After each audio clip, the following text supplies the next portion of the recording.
Bonsoir, j'ai une nouvelle inspiration. J'avais le goût de lancer une nouvelle série avec vous. Ça va s'appeler Prier les psaumes avec Jean-Paul II.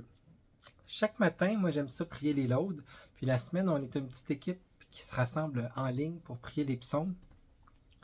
Et puis je savais que depuis il y a plusieurs années, Jean-Paul II avait donné des catéchèses. Vous savez, il est très connu pour les catéchèses qu'il a données dans les années début 80 sur la théologie du corps, mais à tous les mercredis à ses audiences générales, il a donné toutes sortes d'enseignements sur plusieurs thèmes de la foi. Et dans les dernières années avant de mourir, de 2001 à 2003, je crois, il a donné des catéchèses sur le bréviaire, en fait, sur les psaumes, sur tout l'office de la liturgie des heures qu'on appelle.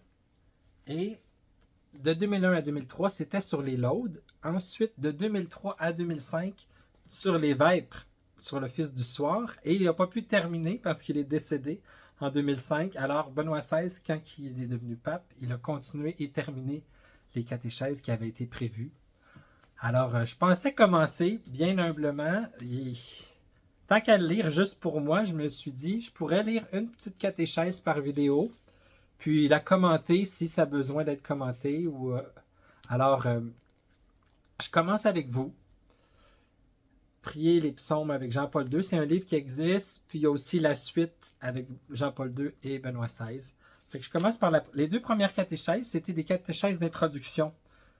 Les psaumes dans la tradition de l'Église. Alors, j'en fais la lecture.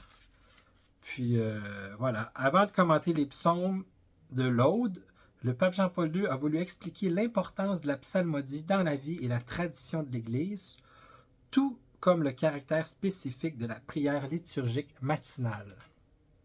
On commence par la première catéchèse, qui était le 28 mars 2001. Les psaumes dans la tradition de l'Église. Ça va être notre introduction. Moi, ça va me donner plus le goût de prier. Et puis si ça peut donner à d'autres le goût de prier encore plus les laudes, je vais être vraiment content.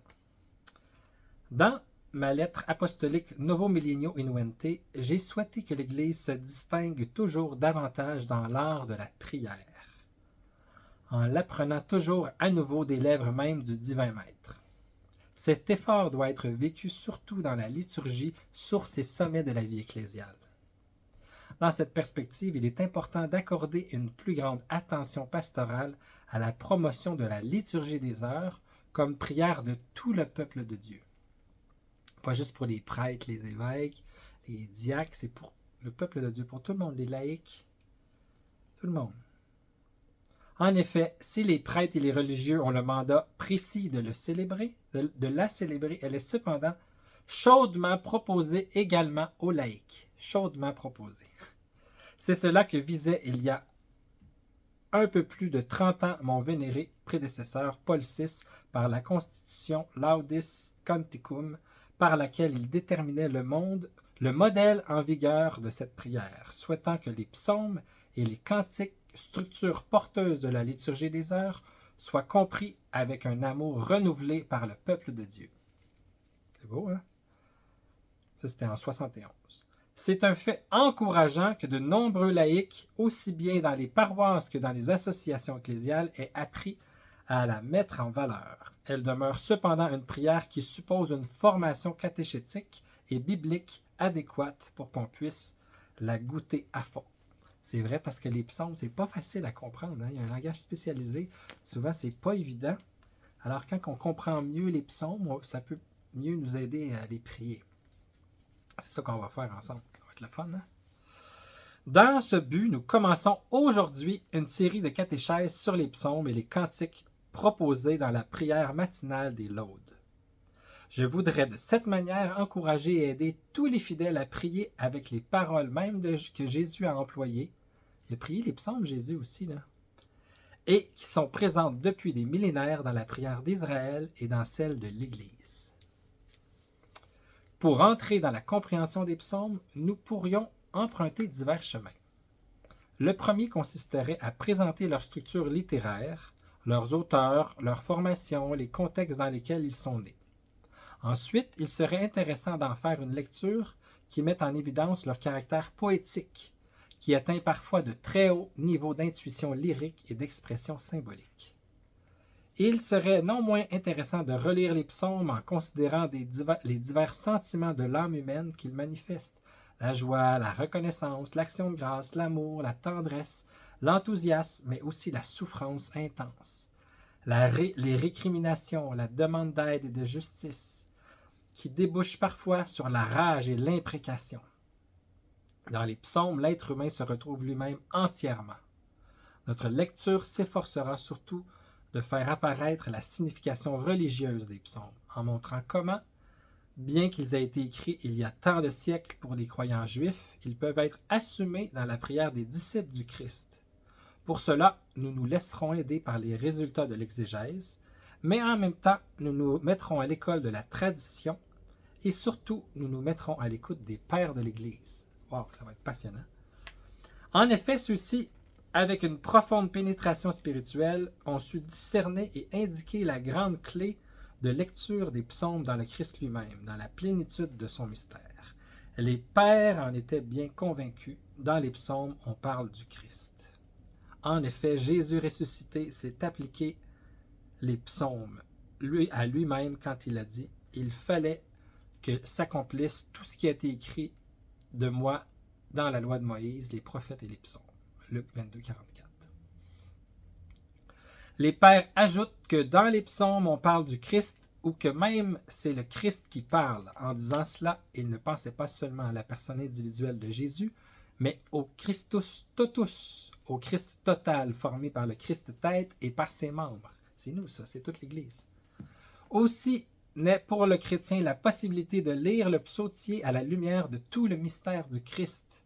C'est dans cette optique qu'il en fait apparaître la dimension ecclésiale qui est mise particulièrement en évidence par le chant choral des psaumes. On comprend ainsi comment les psaumes ont pu être adoptés dès les premiers siècles comme prière du peuple de Dieu. Si à certaines périodes historiques est apparue une tendance à préférer d'autres prières, ce fut le grand mérite des moines de tenir haut dans l'Église le flambeau du psautier. L'un d'eux, saint Romuald, fondateur de Camaldoli, les Camaldules, à l'aube du deuxième millénaire chrétien, en arrivait à soutenir, comme l'affirme son biographe Bruno de Kerfurt, que les psaumes sont la seule manière de faire une expérience de prière vraiment profonde. Una via in psalmis. Ça vient de Passio Sanctorum Benedicti et Ioannis ac Sociarum Corundem.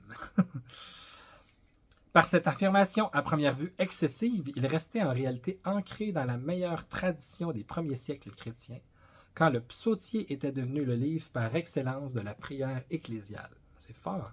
Ce fut là le choix qui l'emporta à l'égard des tendances hérétiques, qui menaçaient continuellement l'unité de foi et de communion. À cet égard, il est intéressant de rappeler une merveilleuse lettre que saint Athanase écrivait à Marcellin dans la première moitié du IVe siècle, alors que l'hérésie arienne sévissait, attendant à la foi en la divinité du Christ. Devant les hérétiques qui attiraient à eux les gens par des chants et des prières qui flattaient leurs sentiments religieux, ce grand père de l'Église se consacra de toutes ses forces à l'enseignement du psautier transmis par l'Écriture. Ce fut ainsi que, au Notre Père, la prière du Seigneur par antonomase, s'ajoute la pratique qui devint vite universelle chez les baptisés de la prière psalmodique. Grâce aussi à la prière communautaire des psaumes, la conscience chrétienne a rappelé et compris qu'il est impossible de s'adresser au Père qui habite dans les cieux sans une authentique communion de vie avec les frères et sœurs qui habitent sur terre. Non seulement, mais en s'insérant de manière vitale dans la tradition orante des Juifs, les chrétiens apprirent à prier en racontant les Magnaliadei, c'est-à-dire les grandes merveilles accomplies par Dieu aussi bien dans la création du monde et de l'humanité que dans l'histoire d'Israël et de l'Église. Cette forme de prière puisée dans l'Écriture n'exclut certes pas des expressions plus libres, et celles-ci continueront non seulement à caractériser la prière personnelle, mais aussi à enrichir la prière liturgique elle-même, par exemple par des hymnes et des tropères. Le livre du psautier demeure cependant la source idéale de la prière chrétienne, et l'Église du nouveau millénaire continuera à s'en inspirer. Wow, tout un programme. Alors, suivez-moi, abonnez-vous si vous voulez suivre cette série de Prier les psaumes avec Jean-Paul II, une deuxième catéchèse d'introduction, et après on commence dans les laudes. Ça va être vraiment passionnant, j'ai hâte. À bientôt. Bonne prière, bonne contemplation.